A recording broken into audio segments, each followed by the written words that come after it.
To other news now, tensions in the Horn of Africa have escalated since Ethiopia signed a maritime deal with the breakaway region of Somaliland earlier this year. The agreement gives landlocked Ethiopia access to the sea in exchange for Addis Ababa recognizing Somaliland's independence. The deal has angered Somalia. Well, joining me live here in the studio is the President of the Federal Republic of Somalia, Hassan Sheikh Mohamud. Thank you very much for being with us, sir. We have plenty of questions for you. Starting with this one. You've called Ethiopia an enemy. You have recalled your ambassador in Ethiopia. You have ruled out mediation with Addis unless they pull the plug on this deal. So how do you expect this crisis to be resolved then? Well, first of all, thank you for having me here. And then it was not Somalia who created this problem. Ethiopia has created this problem. They are the ones who initiated claiming that they will take and annex part of Somalia to their country. But they don't say they're annexing. Well, they say it's a commercial deal. No, it is not. Ethiopia has commercial interests in Somalia. There's in Berbera, they use Berbera port, and they have a stake of 19% even in the ownership of the service of Berbera.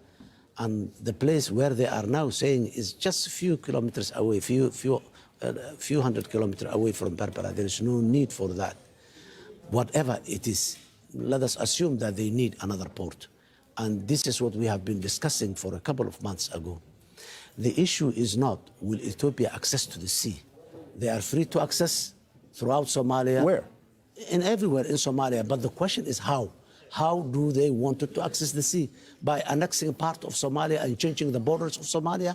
This is what's going on right now. It is not a commercial, it is an annexation of territory. So as you know, Ethiopia says it's not annexation. They say it's also not a formal recognition of the sovereignty of Somaliland. They say it is a commercial deal. And I just want to remind our viewers of what this potential deal is. The memorandum of understanding between Ethiopia and Somaliland is that they would rent a 20-kilometer stretch of coastline in Somaliland for half a century, for 50 years, for commercial purposes and for a military port as well. What is the part of that that angers Somalia? First of all, Somalia is an independent and sovereign state. When such deals are taking place, it is the federal government of Somalia who has a legitimate right this thing to be discussed, not a breakaway or not a region of Somalia at all. And above all, commercial and military base mixed together and doing one thing, that's one. The other thing, if it is a 20-kilometer strip of land in the coast only, how that strip of land and how that port is going to be connected to Ethiopia by passing through Somalia, that's another one. The other one, it is in public domain. Ethiopia said we do this in exchange of recognition. We recognize Somaliland. That's a public and that's official. And they said, they didn't say it only one time. The Prime Minister said, the Minister of Foreign Affairs said, the National Security Advisor said, many other leaders in Ethiopia said. So the recognition is there. But I'm sorry, but they have walked that all the way back, Somalia has. They have said this is not an official recognition of the sovereignty of Somaliland. We don't have that yet. It's you who have that. No, they put it on Twitter. No, the Twitter is not the way to communicate between states. Have you spoken to the Ethiopian Prime Minister then? No. Why not? Why do I speak? Because he's taking part of my country and he's claiming we are not equal partners. When he said, I do not recognize Somalia, I recognize Somaliland, which was part of Somalia. Who am I talking to? He's talking to Somaliland. How does this get resolved if there's no communication between you and Ethiopia? He has to. You know, Somalia has not initiated this problem. It's Ethiopia has initiated. It is in the ball is in their court. They have to open the means of the conducive environment to communicate and to negotiate and to dialogue. It is up to them. It's not us. So what do you say to Ethiopia? I would like to say, Ethiopia, we are neighbors. We are not neighbors by choice. We have a history, long history, known. And this thing has not happened in the last more than 1,000 years that Somalia and Ethiopia was living together as people. We have some difficult histories, but I'm not going back to that history, which is difficult. But now, in 21st century, let the Ethiopia recognizes the sovereignty, the territorial integrity, and the political independence of Somalia, the Federal Republic of Somalia.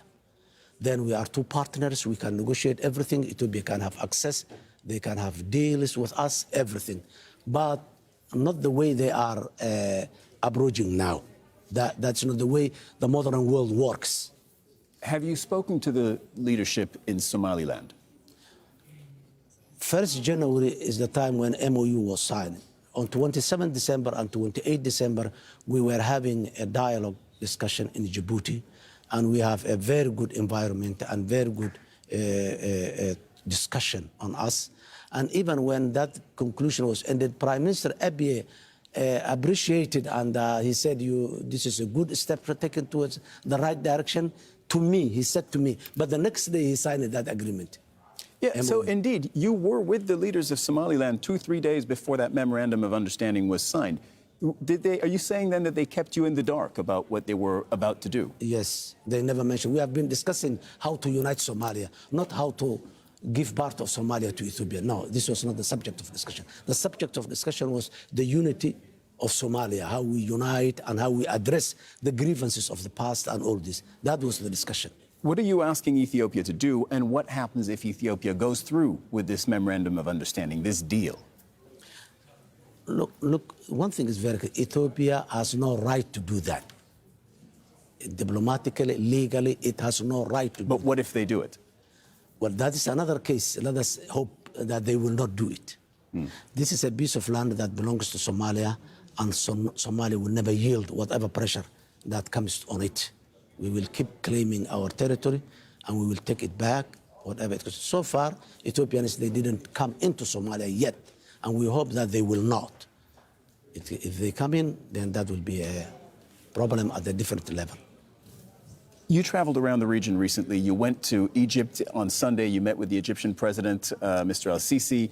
Now, he had very harsh words against Ethiopia, and he said they should not try us, meaning they shouldn't try Egypt, especially if they are challenging a brother, by which he meant Somalia. He hinted essentially that Egypt, or that's what it sounded like, that Egypt would be willing to come to Somalia's military aid. Did you discuss military action with the Egyptian president? Somalia is part of the Arab League, and in the Arab League there is a chapter in the charter that says that the attack of one country is the attack of the rest of the countries in that organization. So Somalia does not need to have a deal with any Arab country, because that is a mandate to each and every Arab country, number one. Number two, Somalia and Egypt has a history, collaboration of history for a long time. Even if before we became independent in 1956, when the Canal Suez War was there, Somalia as a people, they were supporting with Egypt. And then all the way, many times Somalia has got into difficulty, Egypt to support it. The support does not mean boots on the ground. Okay, that's my question, because I understand the history, but my question is, did you discuss potential military action? No. We have not discussed it. Egyptian military coming to Somalia. And we believe that the problem has not reached there yet. And that's why he's saying, warning and all this, don't do it, please. Okay. This may sound like a naive question, but is there perhaps a win-win scenario here between Somalia and Ethiopia where the two countries can cooperate? Ethiopia wants access to the sea, as, by the way, all landlocked countries do. Somalia, on the other hand, is fighting the armed group al-Shabaab. We'll get to that a little bit more in a moment. There are thousands of Ethiopian troops on Somalian territory as part of that ongoing effort. Isn't there a way, perhaps, that the two countries can come to some kind of understanding to diffuse this crisis? I have to repeat it again. The question between Somalia and Ethiopia is not how Ethiopia access to the sea. That's not the question.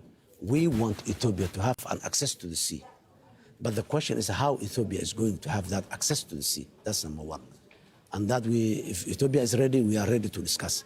But grabbing a piece of land, we are not ready for that. Regarding the issue of al-Shabaab, al-Shabaab is not a threat to Somalia only. Al-Shabaab is a regional threat, is a continental threat, and it has been, this Shabaab has been interfered in Ethiopia, in Kenya, in Uganda, in Djibouti, and in Europe even. So Shabaab, it just happened that they are in Somalia, but they are not problem to Somalia only. So Ethiopia, but mainly to Somalia. Well, let us say, except mainly, but Ethiopia, number one, they were there as a part of the mandate of the African Union mission there. And then they were there bilaterally. When there is a trust and good relationship, such thing can happen. We have bilaterally agreed to come in and support Somalia. That's where they are, how they are in Somalia. But now, people who have been contributing and adding their blood together to defend to defeat a common enemy, now comes back again, and this is a backbiting. Specifically on the issue of the fight against al-Shabaab, this has been going on for more than 15 years. This is something that already plagued your country, Somalia, during your first term as president a number of years ago. They haven't been defeated. So the question is, can they be defeated? Yes, they can. And we have proven that they can. Where's the More evidence than of 50% of the territory they were controlling, they are not controlling today. They have been squeezed into a smaller area than they were a year ago than today. And we keep continuing. These operations is going on as we are speaking here. And mainly, these operations are done by Somali National Army and Somali Defense Forces are doing these operations, most of them. So we believe, based on the experience and the successes that we made in the last 1.5 years, we believe that we can defeat al-Shabaab militarily. It may take some time ideologically, but militarily, we will definitely defeat them. The fight has been going on since 2006. And as I mentioned, it lasted during the entirety of your first term as president of Somalia. This was in the 2010s. Is there a point where you would consider negotiations with al-Shabaab instead of a military defeat? When they are ready, we are ready, but they are not ready. They don't believe a Somali Have state. you tried? No, they don't. This is a public domain. They don't believe a Somali state. So how do I negotiate with someone who basically does not believe a state in Somalia? This is the problem. The real problem is this. These people, they have a global agenda. They don't have a local agenda. This is not Taliban, who has a local agenda in Afghanistan. These people, they don't have local agenda. This is Al-Qaeda. They have a global agenda. How do I negotiate with the problems of Muslim problems that exist in Europe or in somewhere else? This is, for us, it's our local. The President of the Federal Republic of Somalia, Hassan Sheikh Mohamud, thank you so much for joining us here on the studio. Thank you very much. Thank you. Now, severe flooding has swamped roads in Southern California. Here's Jeff Harrington with a check of the weather. Hey, there are a lot of ground to cover in this one across the Americas, so let's go. There were slick spots out on the roads there in